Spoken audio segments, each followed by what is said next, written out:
చుక్క నూనె వాడకుండా వడియాలు హెల్దీగా ఇలా చేసుకోవచ్చండి. ఈ వీడియో చివరి వరకు చూడండి, ఇంట్రెస్టింగ్గా ఉంటుంది. హాయ్ అండి, అందరికీ నమస్కారం. Welcome to Divyamrutham. ఇక్కడ ఒక కడాయి వేడి పెట్టానండి. కడాయి వేడి పెట్టిన తర్వాత ఒక కప్ టేబుల్ సాల్ట్ వేసి చక్కగా ఫ్రై చేయాలండి. ఒక 10 మినిట్స్ వేడి పడాలి. ఈ సాల్ట్ బాగా వేడెక్కితేనే మనకు వడియాలు అనేవి చక్కగా వేగుతాయండి. ఇక్కడ నేను వడియాలు వేసాను. ఎక్కువ వేయకుండా ఒక 7-8 ఒక్కసారి వేసి ఫ్రై చేసుకోవచ్చండి. ఆ వేడెక్కిన సాల్ట్ని వడియాలకు అన్ని వైపు టచ్ అయ్యేలాగా ఇలా కలుపుతూ ఫ్రై చేస్తూ ఉంటే మనకు వడియాలు అనేవి ఈవెన్గా ఫ్రై అవుతాయండి. అలా కలపకుండా ఒకే ప్లేస్లో ఉండిపోతే ఈవెన్గా ఫ్రై కాకుండా అక్కడక్కడ గట్టిగా ఉండిపోతుంది, సరిగ్గా ఈవెన్గా ఫ్రై కాదు. కలుపుతూనే ఉండాలి.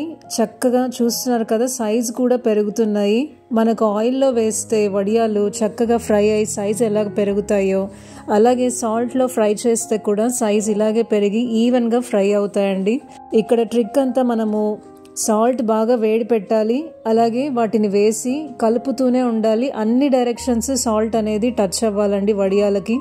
అప్పుడే మనకు ఈవెన్గా ఫ్రై అవుతాయి, తినేటప్పుడు క్రిస్పీగా ఉంటాయి. ఈ టెక్నిక్ యూజ్ చేసి మనం ఎలాంటి వడియాలైనా వేయించుకోవచ్చండి. చుక్క నూనె వాడకుండా హెల్దీగా చేసుకోవచ్చు. జీరో ఆయిల్ రెసిపీస్ కోసం చూసేవాళ్ళు, డైటింగ్లో ఉన్న వాళ్ళు, హార్ట్ పేషెంట్స్, కొలెస్ట్రాల్ తగ్గించుకోవాలనుకునే వాళ్ళు, హెల్దీగా తినాలనుకునే వాళ్ళు ఈ రెసిపీ తప్పకుండా ట్రై చేయండి.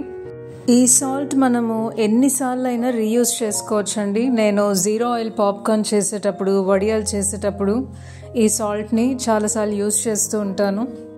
ఈ వీడియో మీకు నచ్చినట్టయితే లైక్ చేసి మీ ఫ్రెండ్స్ అండ్ ఫ్యామిలీకి షేర్ చేయండి. మన ఛానల్ దివ్యామృతం సబ్స్క్రైబ్ చేసుకోండి. మరొక ఇంట్రెస్టింగ్ వీడియోతో మళ్ళీ మేము ముందుంటాను. అంతవరకు సెలవు. మీ Divya signing off. Bye. Thanks for watching.